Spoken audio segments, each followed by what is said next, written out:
어떤 모양으로든지 사람들은 다른 사람들이 은혜를 입고 살아갑니다. 태어날 때는 부모님의 은혜를 입고 태어나서부터 많은 사람들이 은혜를 입고 자라고 또 그렇게 살아갑니다. 그런데 사람이 살아가면서 여러 사람에게 받은 은혜를 은혜로 여기지 못하고 은혜를 기억하지 못하는 사람은 참 불행한 인생을 살아간다고 할 수가 있습니다. 은혜를 받았으면서도 은혜를 모르고 보답할 줄 모르고 살아가는 사람은 여러분 동물과 별 다를 바가 없습니다.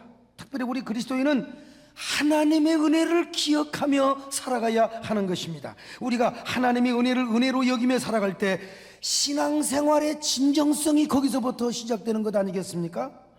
바로 하나님의 은혜를 은혜로 알고 여기며 살아갈 때 진정한 신앙생활이, 진정한 성도다운 삶이 거기서부터 시작되게 되는 것입니다. 저는 성경을 보면서 누가 가장 하나님의 은혜를 많이 경험했을까, 누가 하나님의 은혜를 가장 많이 깨닫고 살아갔는가, 그 한 사람을 꼽으라고 한다면 오늘 본문에 나오는 사도 바울을 말하지 않을 수가 없습니다.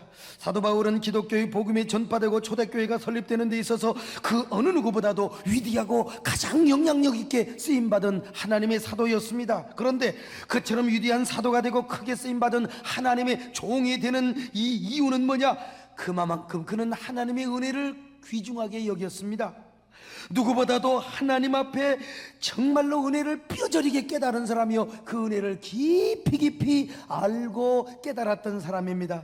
여러분, 하나님의 은혜는요, 누가 오늘 이 시간에도 은혜를 많이 받느냐, 그게 중요한 게 아니에요. 누가 은혜를 많이 받고 적게 받는 것이 중요한 것이 아니에요. 하나님의 은혜를 누가 더 많이 깨닫느냐, 누가 더 많이 하나님의 은혜를 아느냐가 중요한 겁니다. 은혜를 아무리 받아도 쏟아버리고 그 은혜를 버려버리면 그건 소용이 없는 겁니다. 은혜를 은혜로 알고 은혜를 은혜로 여기는 사람, 바로 그 사람에게는 울먹거리는 하나님의 은혜가 임하게 되는 겁니다. 주체할 수 없는 불강력적인 하나님의 은혜가 우리에게 임하게 되는 겁니다. 오늘도 여러분이 교회 와서 하나님의 말씀을 듣고 새로운 은혜를 깨닫고 받는다, 그거는 여러분들이 적어도 하나님의 은혜를 알고 여기는 사람이라고 표현해도 좋을 것입니다. 그런데 바로 사도 바울이 하나님의 은혜를 은혜로 여겼단 말입니다. 은혜를 은혜로 알았단 말입니다. 그래서 은혜를 잊지 않고 살았습니다. 그는 언제나 하나님의 은혜 안에 거하며 그 은혜를 풍성히 누리며 살 수 있었습니다. 그런 그가 오늘 본문에서 이렇게 고백하지 않습니까? 오늘 10절 말씀을 다 같이 한번 읽겠습니다. 시작. 그러나 내가 나 된 것은 하나님의 은혜로 된 것이니 내게 주신 하나님의 그의 은혜가 헛되지 아니하여 내가 모든 사도보다 더 많이 수고하였으나 내가 한 것이 아니 오직 나와 함께 하신 하나님의 은혜로라. 하나님의 은혜인 줄로 믿습니다. 무엇보다 오늘의 내가 있었던 것은, 바울은 말합니다, 하나님의 은혜라고 말입니다. 지금 하나님 앞에서 바울의, 오늘의 바울로 빚어져 있는 자신의 모습, 부족하지만 그리스도 형상을 본받고 목숨까지도 바칠 정도로 충성하는 바울은 무엇 때문입니까? 다른 사람보다 위대하게 쓰임받은 위대한 사도로 쓰임받은 그 이유는 뭡니까? 하나님의 은혜라고 고백하고 있습니다. 여러분, 하나님의 은혜. 그렇습니다. 하나님 앞에서 최고의 은혜는 은혜를 은혜로 알고 그 은혜를 깊이 깊이 깨달으며 사는 사람입니다. 오늘도 수많은 사람들이 교회에 오셔서 예배를 드리고 하나님의 말씀을 듣고 있지만 이 시간에 누가 더 많이 은혜를 받느냐? 여러분, 그보다 중요한 것이 있어요. 누가 더 은혜를 은혜로 아느냐? 은혜를 받을 때 헛되이 받지 말라고 했습니다. 그런 은혜는 카타르시스적 은혜입니다. 총이 그 같은 은혜요, 한 번 은혜 받고 좋아하고 끝나버리는 거예요. 그러나 그 은혜가 우리 속에 은혜로 여겨지고 그 은혜가 우리 속에 계속해서 지속이 될 때, 여러분, 그 은혜는 여러분의 삶을 언제나 강타하게 되고 여러분의 삶을 이끌어가게 되어 있는 겁니다. 오늘도 말씀을 통하여 하나님의 은혜를 은혜로 하시기를 바랍니다. 은혜가 여러분에게 평생 사슬이 될 수 있기를 바랍니다. 여러분의 삶을 얽어매시기를 바랍니다. 그러면 바울은 어떻게 해서 이런 사람이 되었을까? 첫째로 사도 바울은 하나님 앞에서 자신의 진정한 모습을 보고 깨달을 수가 있었기 때문에 그렇습니다. 옛날 우리 선대 목사님들께서 은혜를 뭐라고 이야기했습니까? 은혜는 깨닫는 것이라고 그랬어요. 한번 따라하겠습니다. 은혜는 깨닫는 것이다. 뭘 깨닫습니까? 자신을 깨닫는 거죠. 은혜 받으면요, 내가 얼마나 더러운 인간인가, 얼마나 추악하고 얼마나 더러운 주인인가를 깨닫는 거예요. 은혜 받지 못할 때는요, 내가 좀 괜찮은 사람인 줄 알았어요. 도덕적이고, 내가 생각을, 나는 그래 저질이 아니야. 나는 어디 가서 절대로 도둑질한 적도 없고 간음한 적도 없고 나는 살인한 적도 없고 나 좀 괜찮은 사람이야. 대한민국에서 이 정도면 이 명품 인생이지, 이 정도면 신사적인 사람이지. 그러나 여러분, 은혜 받아봐요. 은혜 받으면 얼마나 죄악으로 가득 차고 내 안에 얼마나 더러운 마음으로 가득 찼는지, 하나님의 은혜 앞에서 내가 얼마나 더러운 인간인가를 깨닫게 된다는 겁니다. 옛날 우리가 시골에서 이불 하나 가지고 우글우글 잠을 잤잖아요. 이불이 좁으니까 그냥 옆에서 땡기면 또 이 새끼야 왜 이불을 땡겨, 이 새끼야 또 이불 땡기고, 이불 가지고 싸웠던 옛날 시절이 있어요. 나는 그래도 어렸을 때 막둥이라 엄마 젖 먹고 자랐기 때문에 엄마 젖만 주고 자랐, 이불 가지고는 걱정할 일이 없는데 옛날 이불이 얼마나 더러웠어요.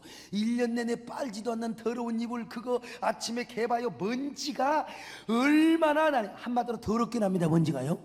그런데 그 먼지가 안 나는 것처럼 알았지만 저 동력 하늘에 비춰오는 밝은 햇살이 문틈 사이로 쫙 비춰오면은 그 문틈 사이로 비춰오는 그 빛새를 통해서 먼지가 막 그냥 얼마나 더럽게만 있는 걸 여러분 보잖아요. 모를 때는 몰라요. 그렇습니다. 우리가 은혜 받기 전에는요 다 괜찮은 사람인 줄 알았어요. 그런데 은혜 받고 보니까요 얼마나 내가 추한 사람인가, 얼마나 더러운 사람인가를 알게 되는 거예요. 그럴 때 우리는 가슴을 치면서 회개하면서 통해 잡아가지 않겠습니까? 언제나 하나님의 부흥의 역사는 통해 자복을 통해서 일어나는 거 아니겠어요? 사도 바울이 그랬습니다. 그는 은혜 받기 전에는 가장 의로운 사람인 줄 알았습니다. 그럴 것이 난지 8일 만에 할례를 받은 정통 유대인이었지요. 이스라엘 민족으로서 가장 순수한 혈통을 보존하였던 베냐민 지파의 후손이었죠. 게다가 율법으로는 바리새인이요, 율법이 의 앞에는 흠과 티와 주름이 없는 완전한 사람이었습니다. 그뿐입니까? 당대 가장 명망 있는 가말리엘의 문화생으로서 최고의 지식인 중에 지식인이요, 지식인 중에 지식인이요. 오늘날로 말하면요 하이 칼라들을 가르치는요 어떤 골드 칼라나 다이아몬드 칼라라고 얘기할 수 있습니다. 그러니 자기 혼자서 의로운 척할 수밖에 없고 자기 혼자서 뽐내고 자랑하고 폼재고 살아갈 수가 있다 이 말이요. 나만큼 명품 인생이 있으면 나와보라. 그런 사람이 예수 무식하게 믿고 그냥 방언이나 하고 무식하게 예수 믿고 있는 사람들 핍박하는 건 그건 자연스러운 일이라고 할 수밖에 없을 겁니다. 예수쟁이들을 잡아다가 가두고 스데반을 돌로 쳐 죽이고 다메섹에 있는 예수쟁이들을 또 잡아다가 돌로 쳐 죽이려고 했던 그 일은 보람된 일이요, 자랑스러운 일이요, 그리고 아마 의로운 행동이라고 스스로 여기면서 살았던 사람이었습니다. 그러던 그가 다메섹 도상에서 하나님의 빛을 보았습니다. 불가항력적이고 자신의 힘으로는 한가할 수 없는 그 어쩔 수 없는 하나님의 광명의 광채에 둘러싸여가지고 하나님의 음성을 듣는 겁니다. 사울아 사울아 어찌하여 네가 나를 핍박하느냐고. 그 음성에 결국 그는 꼬꾸라지게 되었고 하나님의 은혜가 사설이 되어 그의 인생을 꽁꽁 묶어버리고 말았던 것 아니겠습니까? 그래서 바울은 이런 하나님의 은혜를 받고서 얼마나 자신이 큰 주인인가를 깨달았습니다. 내가 이렇게 큰 주인이었다니, 내가 이렇게 추악하고 더럽고 이렇게 비참한 죄인이었다니, 나는 죄인 중에 괴수야, 나는 벌하지만 또 못한 인간이야. 이런 죄인이 얼마나 뻔뻔하게 의로운 척 했단 말인가. 에라이 뻔뻔한 놈 같으니라고 스스로 자기를 자학하기 시작한 겁니다. 하나님 앞에서 어쩌면 그렇게 자신의 모습이 추악하고 비참하고 죄인 중에 괴수의 모습으로만 보였는지 몰라. 그래서 바울은 자신의 죄인임을 깨닫는 순간 의를 버리기 시작했습니다. 그까지 자신의 의, 공명심, 지금까지 자랑할 만한 것들을 다 버렸어요. 지식과 율법의 의 모든 학문을 풍토와 같이 여겨버리고 배설물이 뭔 줄 아세요? 똥물처럼 여겨버렸다 이 말이에요. 똥물. 그리고 사도 중에서 가장 작은 자 요한이 사도라 칭할 수 없는 자라고까지 낮추었습니다. 만삭되지 못한 자라고 오늘 본문에 말하지 않습니까? 이랬던 바울에게 언제나 하나님의 은혜가 왕노릇하였던 것입니다. 그렇습니다. 옛날이나 오늘이나 하나님의 은혜로 사는 사람은 누구나 하나님 앞에서 자신이 얼마나 큰 죄인인가를 깨닫습니다. 초대교회 교부들이 그랬습니다. 중세의 사막의 교부들, 수도원의 저 수도사들이 그랬고 근세의 청교도인들이 그랬으며 모든 하나님의 사람들이 지금도 그렇습니다. 통해하고 차복한단 말이에요. 오늘도 하나님의 은혜 앞에서 자신의 모습을 깨달은 자, 자신이 얼마나 큰 죄인인가를 깨닫고 처참한 죄인이라고 고백하는 사람에게 하나님의 은혜가 은혜되게 역사하며 하나님의 은혜가 그의 삶을 압도하고 그의 삶을 언제나 이끌어가게 된다 이 말이에요. 여러분, 오늘 이 자리에 앉아 계시면서 여전히 그래도 내가 남보다 괜찮은 사람이라고 여겨지고 있습니까? 나는 그래도 저질이 아니고 나는 추악한 죄인이 아니며 상대적인 의로움 속에서 남보다 좀 월등한 도덕적이고 지식적이고 윤리적인 삶을 살고 있다고 생각하고 있습니까? 아직도 하나님의 은혜를 덜 받아서 그렇습니다. 하나님의 은혜란 받으면 받을수록, 깨달으면 깨달을수록 하나님 앞에서 내가 얼마나 큰 죄인이고 얼마나 처참한 죄인인가를 깨닫게 해주는 것 아니겠어요? 자기가 하나님 앞에서 가장 추악한 죄인이며 멸망할 수밖에 없는 죄인이라고 고백하는 사람에게만 하나님의 은혜가 더 넘치고 풍성하게 역사된다 이 말입니다. 그래서 바울은 고백했어요. 죄 많은 곳에 하나님의 은혜가 더 많다고. 두 번째, 바울은 하나님의 은혜를 받고 나서 하나님의 위대한 사랑을 깨달았습니다. 하나님의 은혜를 받는 사람은 내가 하나님 앞에 추악한 죄인이라는 것만 깨달을 뿐만 아니라 내가 죽을 수밖에 없는 죄인이요 그런 추악하고 망할 수밖에 없는 죄인을 우리 하나님이 어쩌면 이렇게 사랑해 주시는가를, 하나님의 사랑을 깨닫게 된단 말입니다. 세상에 하나님이 나 같은 사람을 사랑해 주시다. 주가 마땅하고 자랑할 것이 죄밖에 없고 내놓을 것이 허물과 실수밖에 없는데, 아니 이런 사람을 하나님이 사랑해 주시다니. 하나님의 사랑이 얼마나 위대한가, 하나님의 은혜가 얼마나 위대한가. 세상에 나 같은 죄인을 하나님이 버리지 않으시고 사랑하고 계시다니. 하나님의 사랑이 위대하도다. 하나님의 사랑을 깨닫는단 말이요. 바울이 그래서 이 경탄의 감격을 토해내고 고백하지 않습니까? 그는 누구보다 큰 죄인임을 깨달았던 사람이었어요. 그런데 이런 죄인을 사랑해 주신다는 하나님의 사랑 앞에 그는 스스로 감격하고 감동하였습니다. 예전에 바울이 누굽니까? 죄인이었을 뿐만 아니라 예수쟁이들을 잡아다가 돌로 쳐 죽인 장본인 아니요, 스데반을 저 공의 앞에 데려다 놓고 돌로 쳐 죽인 놈 아니요, 얼마나 많은 성도들을 박해하였습니까? 얼마나 교만했고 살기가 등등했고 얼마나 혈기가 가득하여 성도들의 피를 흘리고 괴롭혔던 사람이요. 그러니 벼락 맞아 죽어도 싼 사람이에요. 그런데 하나님께서 이런 나 자신을 사랑해주고 계시다니, 이런 죄인 중에 괴수를 사랑해주고 계시다니, 벼락을 쳐서 죽여도 시원치 않고 돌로 쳐 죽여 무덤을 만들어도 하나님의 마음이 시원치 않을 텐데 그런 하나님이 나를 사랑해 주시다니, 그런 하나님이 바울을 사랑해 주시고 품어 주시고 보듬어 주시다니, 이런 사랑, 이런 은혜가 여러분 어디에 있느냐는 말입니다. 그러니 바울은 이 하나님의 사랑 앞에 감격하지 않을 수가 없어요. 경탄하지 않을 수가 없습니다. 노래하지 않을 수가 없어요. 바울이 하나님 앞에서 자기 자신을 비춰볼 때 자랑할 것은 죄밖에 없어요. 실수밖에 없어요. 허물밖에 없어요. 부끄러움밖에 없습니다. 그런데 이런 나를 사랑해 주시다니, 여러분 미치는 얘기 아닙니까? 그러니 바울은 하나님 앞에 눈물을 흘려 찬양을 할 수밖에 없어요. 가장 행복한 그리스도인으로서 가장 감격스러운 사도가 되어서 눈물 흘린 찬양을 드리지 않을 수가 없는 것입니다. 오늘 우리도 마찬가지 아니겠어요? 진정으로 하나님의 은혜를 받으면 하나님의 사랑이 깨달아집니다. 나는 하나님 앞에 자랑할 것이 죄밖에 없어요. 허물밖에 없고 실수밖에 없는데 이런 나를 하나님이 사랑해 주시다니, 이런 나 자신을 버리지 않으시며 그래도 사랑하는 나들이나 딸이나 불쌍히 여겨주시고 나를 사랑해 주시다니, 사랑한다 내 아들아, 사랑하는다 내 딸아. 그래서 우리는 하나님 앞에 눈물과 경탄의 감격으로 하나님의 사랑을 노래하지 않을 수가 없는 것입니다.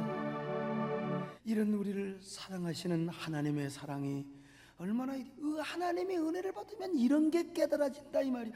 아, 내가 죄인이었는데, 내가 쳐죽일 죄인이었는데, 누구 말 맞더라 이런 쳐죽일 죄인이었는데 하나님이 이런 우리를 사랑해 주신단 말이요. 그런 사람에게 하나님의 은혜가 언제나 왕노릇하며 넘치게 역사하는 줄로 믿습니다.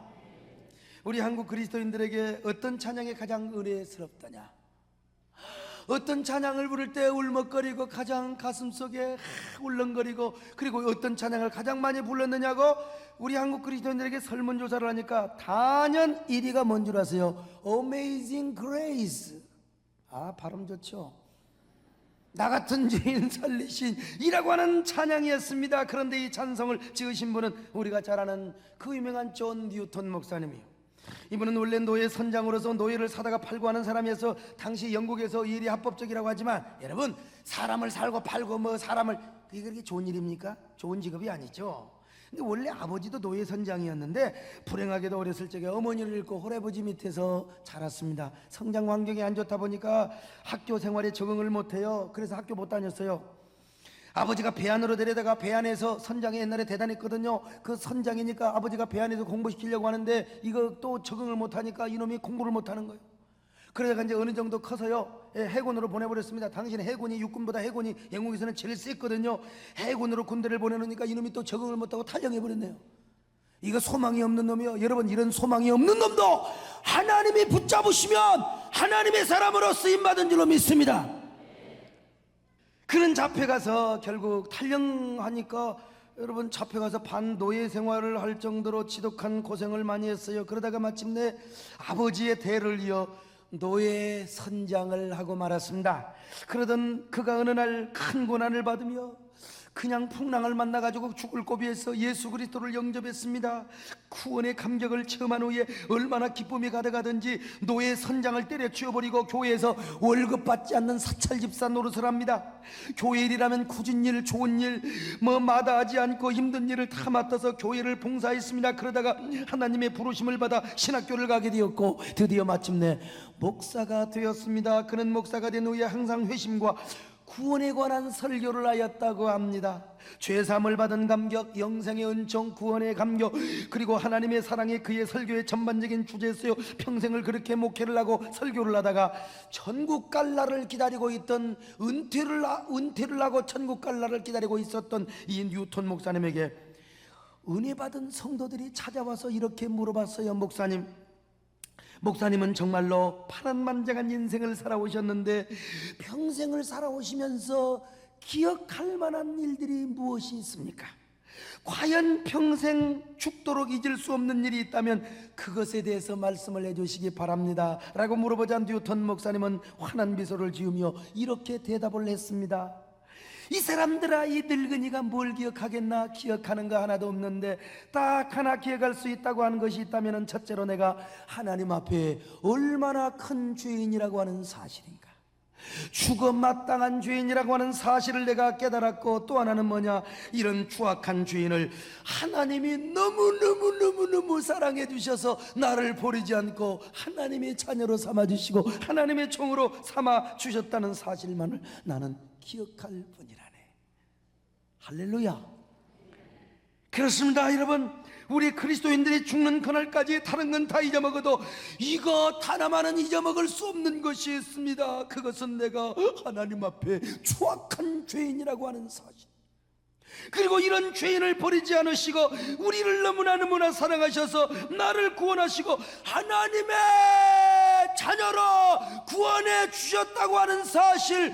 여러분, 천지가 무너지고 하늘이 꺼지고 하늘이 무너지고 땅이 꺼져도 여러분, 이 사실은 잊지 마시기를 바랍니다.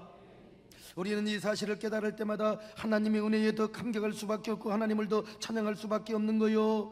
이렇게 말했던 뉴턴, 내가 죄인이었고 나를 구원해 주었다고 하는 이 사실을 잊을 수 없다고 고백했던 뉴턴 목사님께서 이런 감격으로 Amazing Grace, 나 같은 죄인 살리신 그 은혜에 놀라워 이 노래를 짓고 천국에 갔습니다.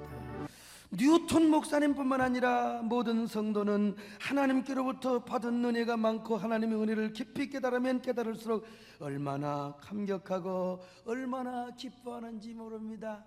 그래서 이 감격이란 말이 헬라어로 유카리스테오란 말입니다. 이 유카리스테오란 말은 카리스란 말에서 나왔어요. 은혜라는 말에서.